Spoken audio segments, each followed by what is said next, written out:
chair. Thank you very much, Senator.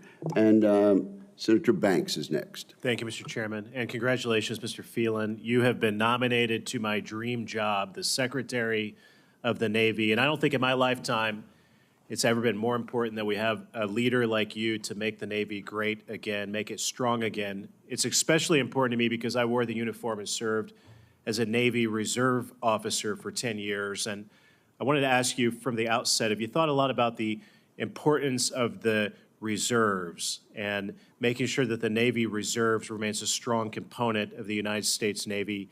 Have you given a lot of thought to that and how important it is and what you can do to strengthen it and make it even better? Thank you, Senator Banks, for the question. I know it's an important issue to you, and I enjoyed spending time with you in your office. I think the reserves are something we need to really look at and strengthen and make better.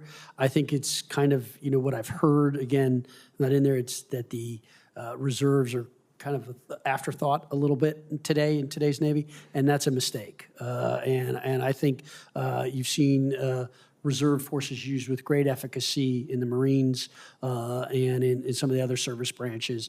And I think that's something to be looked at. And if confirmed, I look forward to working with you on that and getting some ideas. I appreciate your commitment to that. I deployed to Afghanistan as a Navy Reserve Supply Corps officer. The Navy Reserves gave me an opportunity a little bit later in life than typical military service to use skills that I had, experiences that I had to contribute to wear the uniform, to serve my country, never thinking that I would give 20 years and retire, but that avenue to service is what the Navy Reserves, the reserve component, is all about. And I look forward to work. I appreciate your commitment to making sure that everyone in the Navy organization understands how valuable the reserves are and work together to strengthen it. The other thing that we talked about in my office and want to talk about today is the historic recruitment crisis in the United States Navy.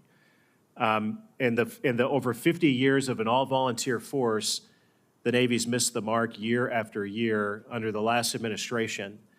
The last administration had to lower standards to meet their recruitment goals. And I wonder if you thought about that. I mean, how can we get standards back to where they need to be to find the best and the brightest, the young leaders, whether enlisted or in the officer corps, to fix the recruitment crisis of the United States Navy?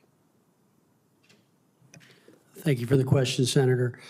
Look, I think it's critical that we have standards that are high and that we have people who can meet those standards. The business is warfighting, and there's no margin for error in that. So you need the most capable and best people, and we need to have high standards to meet that.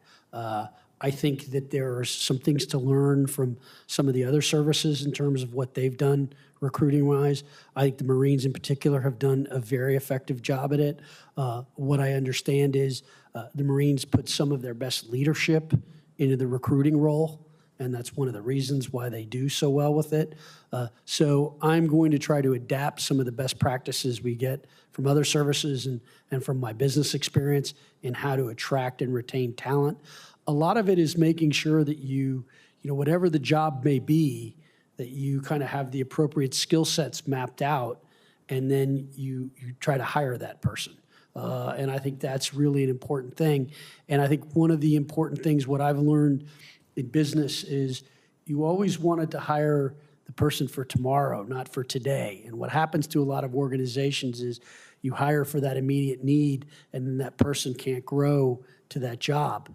In this business, we need to be hiring the Mr. and Mrs. Tomorrows to make sure that they can compete and do. So recruiting will be a major focus for us. Yeah, your business background, what you bring to the table, I think can go a long way to helping improve that process. I mean, the great news is that the day President Trump was elected on election day, we saw an immediate bump in recruitment in all of the branches. I mean, it's remarkable, but it just goes to show that when we tell the young men and women all over this country that America is worth fighting for, that wearing the uniform is indeed the greatest honor that you can have, then those recruitment numbers will go up. And I think you're the man for the job to help us get that done. I appreciate you serving our country in a big way in the United States Navy. I look forward to working with you. You have my full support. Mr. Chairman, I yield back. Thank you, Senator Banks. Senator Blumenthal.